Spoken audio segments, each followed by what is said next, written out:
ജെക്കെ. അപ്പൊ നമ്മൾ റിയാക്ഷൻ ചെയ്യാൻ പോകുന്നത് തഗ് ലൈഫ് മൂവിയിലെ ഒരു സോങ് വന്നിട്ടുണ്ട്, ജിങ്കുച്ച എന്നാണ് സോങ്ങിന്റെ പേര്. ആൻഡ് നമുക്കറിയാം നമ്മുടെ സ്വന്തം മണിരത്നം സാറിന്റെ പടമാണ്, AR റഹ്മാൻ സാർ മ്യൂസിക്കൽ. ഒരു വലിയ ബ്രഹ്മാണ്ഡ പടമല്ലേ? കാരണം കുറെ ആയിട്ടുണ്ടായിരിക്കും ഒരു സോങ് റിയാക്ഷൻ ചെയ്തിട്ട് ഈ ഒരു ചാനലിൽ. ആൻഡ് നമ്മള് എപ്പോഴും മിസ്സായി പോകും, കാരണം ചില സോങ്സ് ഒക്കെ ട്രെൻഡി സോങ് വരുന്ന സമയത്ത് നമ്മൾ ചെയ്യണമെന്നുണ്ടായിരുന്നു, പക്ഷെ നമ്മൾ വന്നില്ല, മിസ്സായി പോയി. അപ്പൊ എന്തായാലും ഇത് നമ്മളെ കുറെ നാളായിട്ട് എന്താ പറയാ ഇതിനകത്തൊരു അപ്ഡേറ്റ് വരാനായിട്ട് ഇങ്ങനെ കാത്തിരിക്കുകയാണ്. പ്രത്യേകിച്ച് എന്താ പറയുക, നമ്മളെ കമൽ സർ പ്ലസ് STR ആ ഒരു കോമ്പിനേഷൻ, പിന്നെ ആണെങ്കിൽ Mani Ratnam sir plus AR Rahman sir, obviously ആ ഒരു കോംബോ. അപ്പൊ അങ്ങനെ കുറെ സംഭവങ്ങൾ ശരിക്കും ഈ ഒരു പടത്തിലുണ്ട്. അല്ല, അത് കൂടാണ്ട് വലിയൊരു സ്റ്റാർ കാസ്റ്റ് തന്നെ ഉണ്ട്, ഒരു ലോഡ് ആൾക്കാരുണ്ട് സിനിമേന്റെ അകത്ത്. അപ്പൊ എന്തായാലും മണിരത്നം സാർ മൂവി ചെയ്യുന്ന സമയത്ത് ചെറിയൊരു സിനിമ ചെയ്യില്ല, ചെയ്യുമ്പോൾ അതൊരു വലിയ പടം തന്നെയായിരിക്കും. അപ്പൊ പൊന്നിയിൻ സെൽവന് ശേഷം ചെറിയൊരു ക്ഷീണുണ്ട്. രണ്ടാമത്തെ പാട്ട് അല്ലേ? അതെ, രണ്ടാമത്തെ പാട്ട്. ഫസ്റ്റില് ചെറിയൊരു ക്ഷീണം ഉണ്ടായിരുന്നു എൻഡിലോട്ട്, പക്ഷെ രണ്ടാമതൊക്കെ ഒന്നും കൂടി ക്ഷീണായി. പക്ഷെ അപ്പൊ ഇത് എനിക്ക് തോന്നുന്ന എല്ലാ സംഭവങ്ങളൊക്കെ മാറ്റി ഇപ്പൊ കുറച്ച് ആ ഒരു പുതിയൊരു ട്രെൻഡിനൊത്ത് വരും എന്ന് തന്നെയാണ് നമ്മൾ പ്രതീക്ഷിക്കുന്നത്. ആ പ്രത്യേകിച്ച് അവിടെ കമൽ സാറൊക്കെ വരുന്നത്. ഇവൻ കമൽ സാറിനും ചെറിയൊരു ക്ഷീണുണ്ട് ഇല്ലേ? ഇന്ത്യൻ ഞാൻ വിചാരിച്ച ഏതാണ് ക്ഷീണം, ഇന്ത്യൻ 2. ഓക്കെ, അപ്പൊ എന്തായാലും നമ്മൾക്ക് നേരെ കാണാം. റെഡി? அனைவருக்கும் சிறந்த பரிசு சாரேகாமா கார்வான்.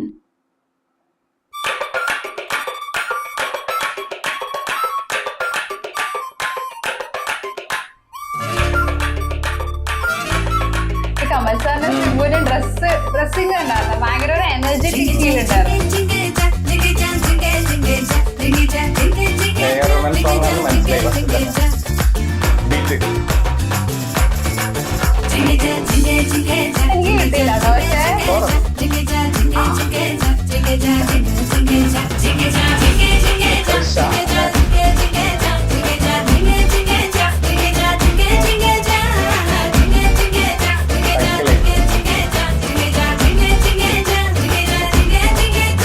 இந்த சுந்தர வழியே இன்னும் சுந்தரமாக்குங்க, இந்த சக்கரை கட்டி சேர்த்து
കിടും അല്ലെ, ആ ഒരു പ്രത്യേകിച്ച് അവസാനം ഭയങ്കരമായിട്ട്, അതായത് എന്താ പറയുക, പ്രത്യേകിച്ച് അവരുടെ ലുക്ക് ആണ്, കമൽ സാറിന്റെ ലുക്ക് ആണെങ്കിലും സിംബുന്റെ ആണെങ്കിലും ഒക്കെ ഭയങ്കര രസമുണ്ട്. അത് ഫസ്റ്റ് തന്നെ കാണിച്ചപ്പോ തന്നെ ഒരു ഭയങ്കര ഒരു എന്താ പറയാ ഒരു നല്ല രസം, അതായത് കാണണം. പ്രത്യേകിച്ച് സിംബുനെ കാണാനപ്പോ ഞാൻ വിചാരിച്ചത് സിംബുനെ കാണിക്കില്ല, അപ്പൊ തന്നെ കറക്റ്റ് ആയിട്ട് കാണിച്ചവര്. പിന്നെ ഇതിനകത്താണെന്നുണ്ടെങ്കിൽ കുറേ സ്റ്റാർ കാസ്റ്റ് ഉണ്ട് പടത്തില്.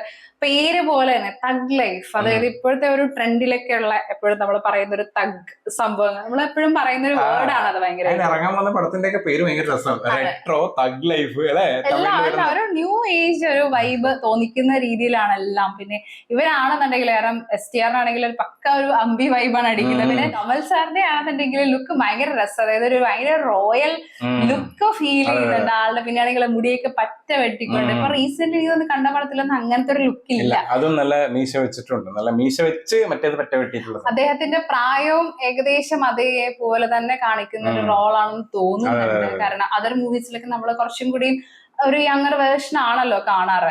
പക്ഷെ ഇതിനകത്ത് എനിക്ക് തോന്നുന്നു ഇമ്പോർട്ടൻസ് രണ്ടുപേർക്ക് ഇമ്പോർട്ടൻസ് ഉണ്ട്. അത് കൂടാതെ തന്നെ ബാക്കി ആക്ടേഴ്സിനൊക്കെ ഇമ്പോർട്ടൻസ് കൊടുത്തിട്ടാണ് തോന്നുന്നുണ്ട്. ഇതിലും നാസർ ഉണ്ട്, ഇതിലും ജോർജ് ജോർജ് ഉണ്ട്.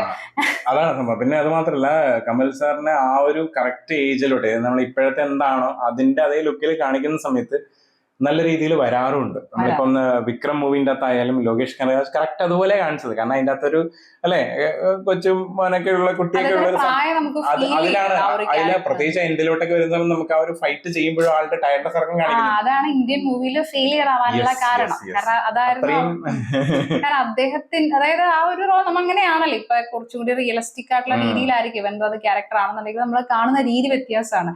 പിന്നെ അബൌട്ട് ദ സോങ് ആണെന്നുണ്ടെങ്കിൽ പക്ക ഇത് ട്രെൻഡിൽ വരാൻ സാധ്യതയുണ്ട്, റീലിൽ എന്തായാലും വരാൻ സാധ്യതയുണ്ട്. കാരണം ആ ഒരു സ്റ്റെപ്പ് അതിനനുസരിച്ച് അവര് ഇപ്പൊ എനിക്കോടെ ഇപ്പൊ മറ്റേ റെട്രോയിലാണെന്നുണ്ടെങ്കിൽ ഒരു ഫെസ്റ്റിലേക്ക് ഒരു മാരേജ് വൈബാണ് ആ ഒരു സോങ്ങുകൾ. അപ്പൊ ഇതും ഏകദേശം മാരേജ്, അപ്പൊ സെയിം ഡ്രസ് ഇട്ട് തന്നെ രണ്ടും ഡാൻസും കളിക്കാം.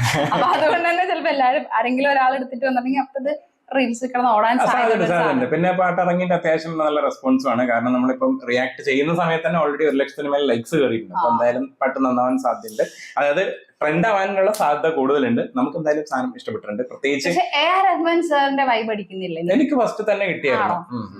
ഇപ്പോഴത്തെ സോങ് അങ്ങനെയാണ് A.R. റഹ്മാൻ സാർ മാറ്റി സ്റ്റൈൽ. ഞാൻ അദ്ദേഹത്തിന് ആ ഒരു മാറ്റിയതിനെ ആക്സെപ്റ്റ് ചെയ്യാൻ പറ്റാത്തതുകൊണ്ടായിരിക്കും ചിലപ്പോ, അല്ലെങ്കിൽ അദ്ദേഹത്തിന്റെ പഴയ സോങ്സ് ഭയങ്കരമായിട്ട് ഇഷ്ടപ്പെടുന്നതുകൊണ്ടായിരിക്കാം ചിലപ്പോ. ആള് ഇപ്പോഴും പഴയ സ്റ്റൈലിൽ എടുത്തു കഴിഞ്ഞാൽ എനിക്കും ചിലപ്പം കേറില്ല, ചിലപ്പോ അതുകൊണ്ടായിരിക്കും. ഇപ്പോഴത്തെ ഒരു ട്രെൻഡ് അനുസരിച്ച് ആള് ചെയ്യുന്നുണ്ട്. അതായത് എനിക്ക് തമൻ മ്യൂസിക്കിലൊക്കെ ഇല്ലേ ആ ഒരു, കാരണം തമന്നെ നമ്മൾ ഏകദേശം പറയുന്ന പൊതുവെ A.R. റഹ്മാൻ സാറിന്റെ ഒരു വേറൊരു വേർഷൻ ആയിട്ടാണ്. കാരണം എനിക്ക് അങ്ങനെയാണ്, അതായത് ഓൾറെഡി നമ്മളൊക്കെ ഇപ്പൊ തമന്നാണെങ്കിലോ മറ്റ് എന്താ പറയാ മ്യൂസിക് ഡയറക്ടേഴ്സ് ഒക്കെ അവരുടെ ഒരു സെയിം വൈബാണ് അടിക്കുന്നത്. അതായത് നമ്മള് A.R. റഹ്മാൻ സാറിന്റെ ഒരു പെർട്ടിക്കുലർ ഒരു സിഗ്നേച്ചർ കേൾക്കുന്ന ആ ഒരു സംഭവമുണ്ട്. അതെന്ന് പറയുന്നത് ചിലപ്പോ നമുക്കൊക്കെ ഭയങ്കരമായിട്ട് ഇഷ്ടമുള്ളത് കൊണ്ടായിരിക്കും അങ്ങനെ.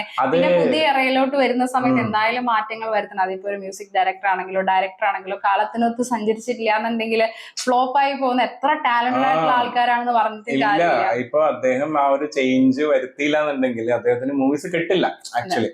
കാരണം അദ്ദേഹം ഇപ്പോഴും അനിരുദ്ധിന്റെ കൂടെയും അല്ലെങ്കിൽ നമ്മളെ സന്തോഷ് നാരായണന്റെ കൂടെയൊക്കെ കോമ്പീറ്റ് ചെയ്ത് നിൽക്കുന്നുണ്ടെങ്കിൽ അദ്ദേഹം ചേഞ്ച് വരുത്തിയോണ്ടാണ്.